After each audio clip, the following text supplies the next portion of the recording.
Hi hello guys எல்லாருக்கும் வணக்கம். இன்னைக்கு நம்ம லாஸ்ட் ஆஃப் சீசன் 2 எபிசோடு 5 தான் பார்க்க போறோம். இந்த எபிசோடு எப்படி இருந்துச்சுன்னு கேட்டிங்கன்னா குமாரா இருக்கு. இப்படி தான் இருந்துச்சு. இதுக்கு முன்னாடி போட்ட எபிசோட இதுவரை நீங்கள் பார்க்கலன்னா டிஸ்கிரிப்ஷனில் லிங்க் இருக்கு. அந்த வீடியோவை பார்த்து முடிச்சுட்டு அப்புறம் இந்த வீடியோவை பார்த்து என்ஜாய் பண்ணுங்க. ஸோ இப்போ வாங்க இந்த எபிசோடுக்குள்ளே போயிடலாம். அதுக்கு முன்னாடி இந்த வீடியோக்கு லைக் பண்ணாதவங்க லைக் பண்ணிக்கோங்க, உங்கள் ஃப்ரெண்ட்ஸுக்கு ஷேர் பண்ணிக்கோங்க. மறக்காமல் நம்ம சேனலுக்கு சப்ஸ்கிரைப் பண்ணலைன்னா கண்டிப்பாக சப்ஸ்கிரைப் பண்ணியுமே வச்சுக்கோங்க. And welcome to film bundle.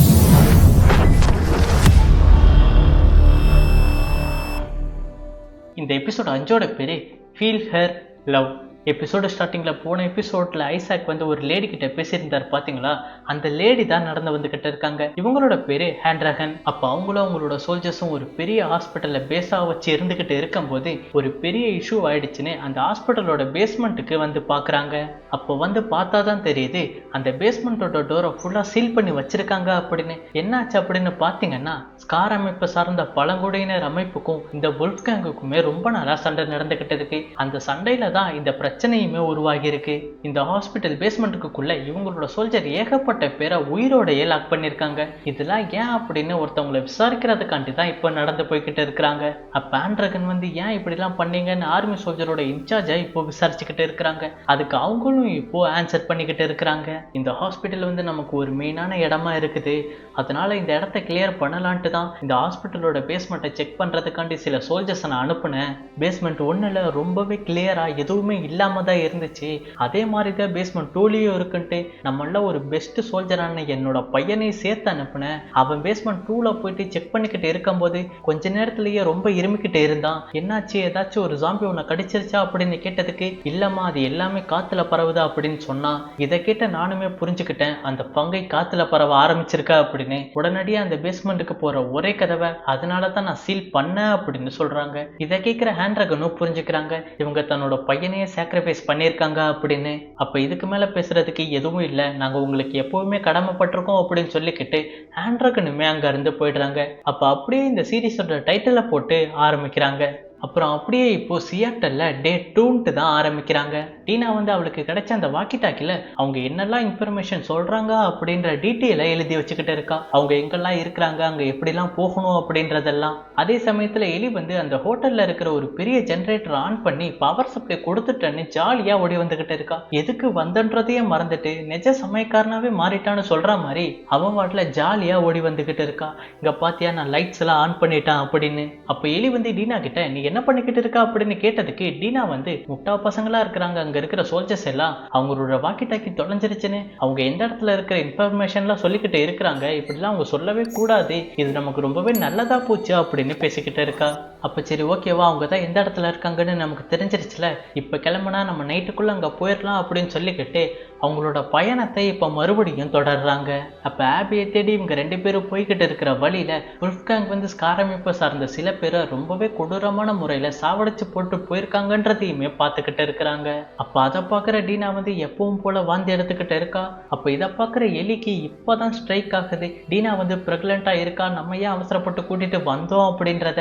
அப்ப டீனா கிட்ட வா நம்ம மறுபடியும் அந்த ஹோட்டலுக்கே போயிடலாம், நீ அங்கேயே இரு, நான் மட்டும் இனிமேட்டு போயிட்டு வரேன் அப்படின்னு சொல்லிக்கிட்டு இருக்கும் போது இதை கேட்கிற டீனா வந்து நான் தான் அப்பயே சொன்னனே உன்னை விட்டு நான் எங்கேயும் போக மாட்டேன் அப்படின்னு சொல்லிக்கிட்டு அவங்க 2 பேருமே இப்போ நடந்து போய்கிட்டு இருக்கிறாங்க. அப்போ போய்கிட்டு இருக்கிற வழியில தான் டீனா வந்து எலிக்கிட்ட சொல்லிக்கிட்டு இருக்கிறா, என்னோட கொலையை நான் எப்படி பண்ணேன்னு உனக்கு தெரியுமா, எனக்கு 8 வயசா இருக்கும் போது நான் வெளியே போகணும்னு ரொம்பவே ஆசைப்படுவேன், அப்பெல்லாம் எங்க வீட்டுல யாரும் என்னை வெளியே விட மாட்டாங்க. ஒரு நாள் இப்படியே போய்கிட்டு இருக்கும் போது ஒரு ரைடர் வந்து எங்க அம்மா அப்பா எல்லாரையும் கொன்னுட்டான் என் கண்ணு முன்னாடியே. அப்ப எனக்கு அந்த நேரத்துல என்ன பண்றதுன்னே தெரியல, அவனோட கன் என் கையில மாட்டுச்சு, எனக்கு சுடவே தெரியாது, இருந்தாலும் நான் அந்த ரைடரை சுட்டு கொன்னுட்டேன் அப்படின்னு சொல்லிக்கிட்டு இருக்கிறா. ஒருவேளை அன்னைக்கு நான் அந்த ரைடரை மிஸ் பண்ணியிருந்தேன்னா இப்போ வரையும் நான் அவனை தேடிக்கிட்டு தான் இருப்பேன், நான் இது எல்லாம் உனக்காண்டி நான் பண்ணல, ஜோயிலுக்காண்டி தான் பண்றேன் அப்படின்னு சொல்லிக்கிட்டு இருக்கிறா. ஜோயில எனக்கு ஒரு அப்பா தான், அவங்களை கொன்னவங்க எல்லாத்தையும் நான் பழி வாங்காம விட மாட்டேன் அப்படின்னு சொன்ன உடனே இதை கேட்கிற எலிக்கு வந்து மோட்டிவேட் ஆயிடுது, என்ன நான் சொல்ல வேண்டியதெல்லாம் இவ சொல்லிக்கிட்டு இருக்கா அப்படின்னு. அப்ப அப்படியே இப்ப கட் பண்ணா ஒரு வழியா எலியும் டீனாவும் அந்த ஹாஸ்பிட்டல் பக்கத்துல வந்துடுறாங்க. அதே சமயத்துல இருட்டுமே ஆயிடுது. அப்ப அப்படியே அங்க இருக்கிற ஆர்மி சோல்ஜர் யாரு கண்ணுக்கும் தெரியாம இவங்க 2 பேருமே பக்கத்துல இருக்கிற பில்டிங்குள்ள ஓடி போயிடுறாங்க.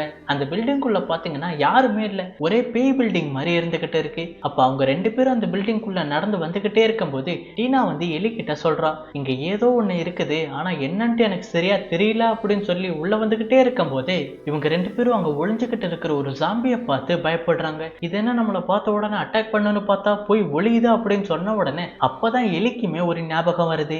எபிசோடு 1ல ஒரு சூப்பர் மார்க்கெட்டுக்குள்ள இதே மாதிரி ஒரு ஜாம்பி இருந்துச்சு பாத்தீங்களா? அப்ப அதை பத்தி பேசிக்கிட்டு இருக்கும் போது இதுங்க நம்மள டைரக்டா அட்டாக் பண்ணாது, ஒளிஞ்சு நின்று பின்னாடி இருந்து தான் அட்டாக் பண்ணும், அப்ப நம்ம இதை எப்படி சமாளிக்கிறது அப்படின்னு கேட்டதுக்கு நம்ம 2 பேருமே இப்போ தனித்தனியா பிரிஞ்சு போயிட்டு யாரு அதை அட்டாக் பண்ணுதோ மிச்சம் இருக்கிறவங்க பின்னாடி நின்று அந்த ஜாம்பியை ஷூட் பண்ணி சாவடிச்சிடலாம் அப்படின்னு பிளான் போட்டுக்கிட்டு இப்ப திரும்பி அந்த ஜாம்பி இப்போ எந்த இடத்துல இருக்குது அப்படின்றத பாக்குறாங்க. அப்போ பார்க்கும்போதுதான் அவங்க 2 பேத்துக்கும் ஒரு பயங்கர ஷாக். ஏன்னு பாத்தீங்கன்னா முன்னாடி ஒரு ஸ்டாக்கர் இல்ல, மொத்தமா 2 ஸ்டாக்கர். அப்ப பின்னாடி திரும்பி பார்த்தா பின்னாடி 4 ஸ்டாக்கர் இருக்காங்க.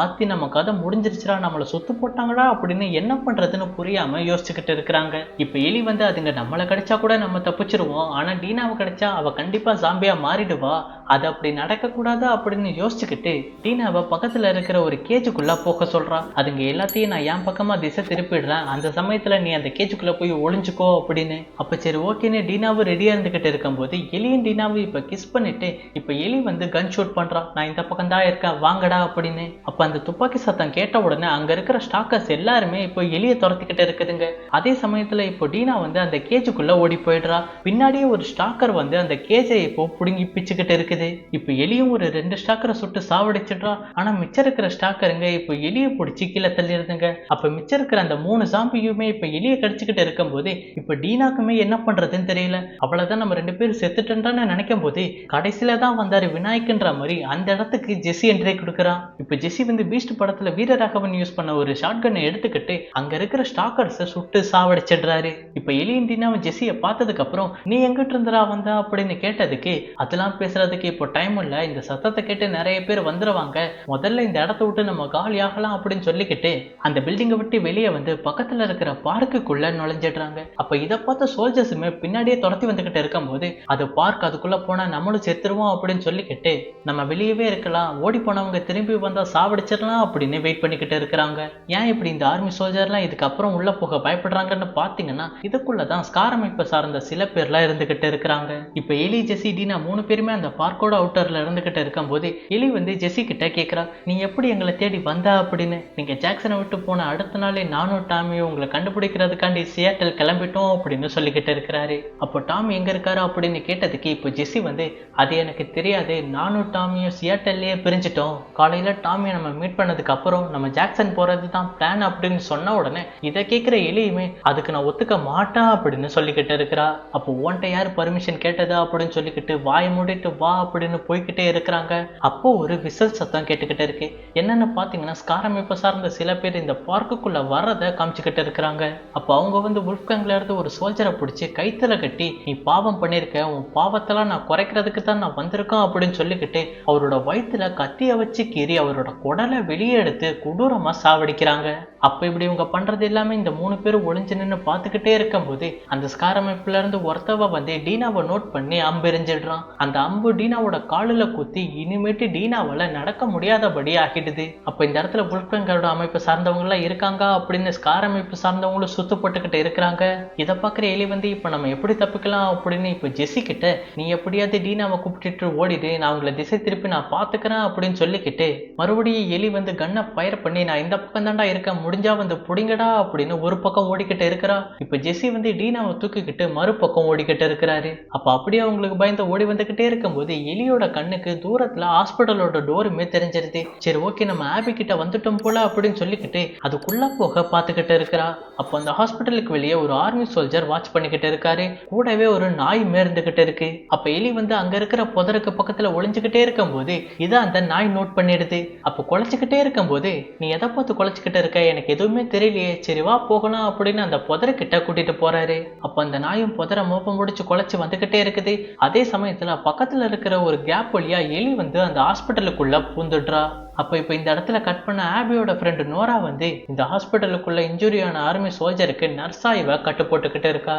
அப்ப அந்த வேலையை பார்த்து முடிச்சுட்டு அங்க இருக்கிற திங்ஸை கிளீன் பண்ணலான்னு இன்னொரு ரூமுக்கு வந்து கிளீன் பண்ணிக்கிட்டு இருக்கும்போது, மரியாதையா நீ என்ன பண்ணிக்கிட்டு இருக்கியோ சைலண்டா நீ அப்படியே கையை தூக்கிட்டு நில்லு அப்படின்னு எலி பின்னாடி நின்று சொல்லிக்கிட்டு இருக்கா. இதை கேட்கிற நோராவும் யாருடா இது புதுசான சைலண்டா திரும்பி பார்த்தா நான் யாருன்னு தெரியுதான்னு எலி கேட்கிறா. நீ ஜோயலோட பொண்ணு தானே அப்படின்னு நோரா சொல்லிக்கிட்டு இருக்கிறா. அப்போ உன்னை நாங்க அங்கேயே கொண்டிருக்கணும், தப்பு பண்ணிட்டோம் அப்படின்னு சொல்லிக்கிட்டு இருக்கும்போது எலி வந்து ஆமா நீங்க தப்பு தான் பண்ணிட்டீங்க, என்ன உயிரோட விட்டா அப்படின்னு கன் பாயிண்ட வச்சு மிரட்டிக்கிட்டு இருக்கிறா.